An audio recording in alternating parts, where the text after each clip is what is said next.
ஐயனார் துணை அடுத்த வர எபிசோடில் பார்த்தீங்கன்னா, எல்லாம் தீபாவளி கொண்டாடலாம் அப்படின்னு சொல்லிட்டு ரொம்பவே ஆர்வமா இருக்காங்க. சேரன் பார்த்தீங்க அப்படின்னா, அவங்க தம்பிங்க எல்லாருக்குமே பார்த்தீங்கன்னா, எண்ணெய் தேய்ச்சி விடுறாங்க.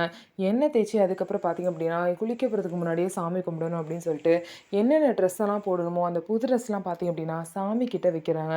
சாமி கிட்ட வச்சு என்னென்ன படைக்கணுமோ எல்லாத்தையும் படைச்சு, எல்லாம் சேர்ந்து சாமி கும்பிடுறாங்க. அதுக்கப்புறம் பல்லவன் பார்த்தீங்கன்னா, ட்ரெஸ் எடுத்து போட்டுக்கலாமா அப்படின்னு சொல்லிட்டு கேட்குறாங்க. அதுக்கு சேரன் வந்து, இல்லடா வெயிட் பண்ணு. சாமி கும்பிட்டதுக்கப்புறம் நிலா வந்து எடுத்து குடுப்பாங்க. அப்படிதான் போடணும்னு சொல்லிட்டு, சேரன் சொல்லுவாங்க, "என்னது? சாமி கும்பிட்டதுக்கப்புறம் பண்ணணுமா?" அப்படின்னு சொல்லும்போது, "ஆமா, நிலா வீட்ல இந்த மாரி தான் பண்ணுவாங்களாம். அதனால அவங்க ஆசைப்படுறத நம்ம பண்ணலாம்." அப்படின்னு சொல்லிட்டு, எல்லாரும் சாமி கும்பிட்டதுக்கப்புறம் நிலா கையால ட்ரெஸ்ஸ வாங்கி போடுறாங்க. எல்லாருக்கும் பார்த்தீங்க அப்படின்னா, "ட்ரெஸ் சூப்பரா இருக்கு எடுத்ததெல்லாம்." அப்படின்னு சொல்லிட்டு, சேரன் பார்த்தீங்க அப்படின்னா, அவரு அந்த ட்ரெஸ்ஸ வந்து ரொம்ப பிடிச்சிருக்குன்னு சொல்றாரு. அதுக்கப்புறம் நிலாவும் பார்த்தீங்க அப்படின்னா, சோழன் கிட்ட இந்த சாரி ரொம்ப நல்லா இருக்குன்னு சொல்றாங்க. ஆமாங்க, இந்த கலர்ல உங்கள்ட்ட சாரியே நீங்க கட்டினது இல்லல. அதனால தான் இந்த கலர்ல வாங்கினேன்னு சொல்லிட்டு நிலா கிட்ட சோழனும் பார்த்தீங்க அப்படின்னா சொல்றாங்க.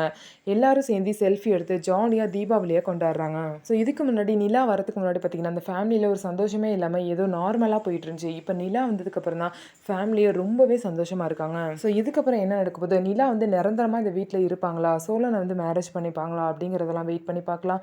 நம்ம வீடியோ உங்களுக்கு பிடிச்சிருந்தா நம்ம வீடியோவை லைக் பண்ணிக்கோங்க. மறக்காம நம்மளோட சேனலை சப்ஸ்கிரைப் பண்ணிட்டு பாருங்க.